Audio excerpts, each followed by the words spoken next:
চলছে পবিত্র রমজান মাস। রোজা শেষে আত্মীয় পরিবারের সঙ্গে ইফতার সারছেন মুসলিম ধর্মাবলম্বী মানুষ। এই পবিত্র রমজান মাসের জন্যই সারা বছরের অপেক্ষায় থাকেন গোটা মুসলিম সমাজ। আর তারপরেই আসে ঈদের খুশি। আর এই রমজান মাসে প্রতিবারের মতো এবারেও 200 দরিদ্র পরিবারের পাশে এসে দাঁড়ালেন সমাজসেবী মাকসুদ মল্লিক। হিন্দু মুসলিম মিলিয়ে 200 জন মানুষের হাতে তুলে দিলেন ইফতারের প্রয়োজনীয় সামগ্রী। সব মিলিয়ে প্রত্যেককে 12 রকম করে রেশন সামগ্রী তুলে দেয়া হলো এদিন। যতদিন বেঁচে থাকবেন এভাবেই মানুষের পাশে থেকে কাজ করে যাবেন বলে এদিন জানান খোদ মাকসুদ মল্লিক।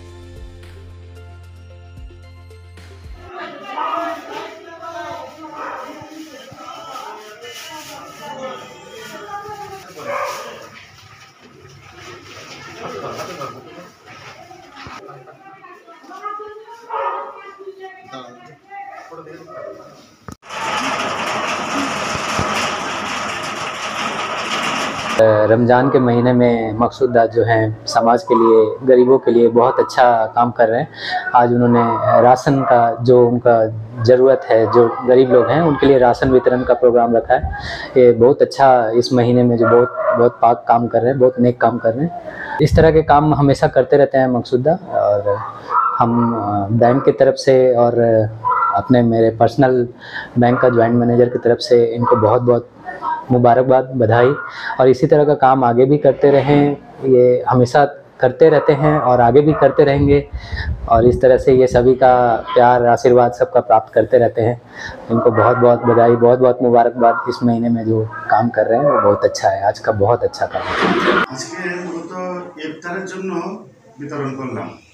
তো ইফতার বলতে শুধু যে আমাদের মুসলিম পারপাসে যে ইফতার হয় সেটা কিন্তু আমি করিনি। আপনারা দেখেছেন মিডিয়ার মাধ্যমে, মানে সব কাস্টমই ছিল, কিন্তু মুসলিম উভয় ছিল। মানে আমার মেন বক্তব্য ছিল নিডি মানুষ যারা, আমার ইচ্ছা যেটা ছিল নিডি মানুষদের মানে একটা দিন 2 দিনের জন্য যদি আমি তার অন্য ব্যবস্থা করতে পারি, এটা নিজেকে হ্যাপি মনে করছিলাম আর কি। সেই হিসাবে দিয়ে কত রকম আইটেম ছিল এর মধ্যে? 12 রকমের আইটেম ছিল।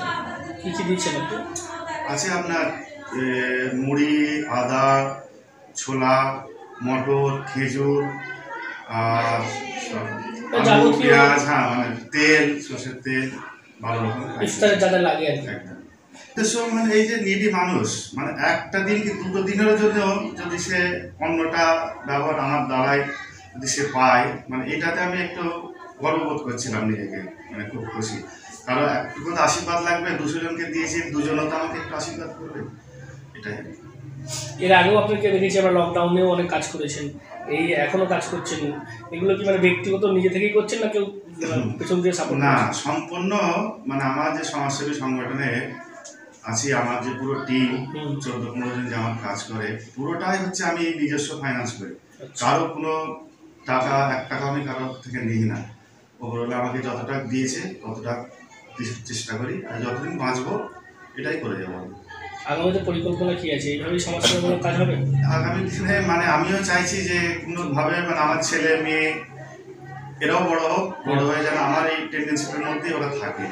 সে করেই আমার যতদিন বাঁচবো এটা নিয়ে থাকবো।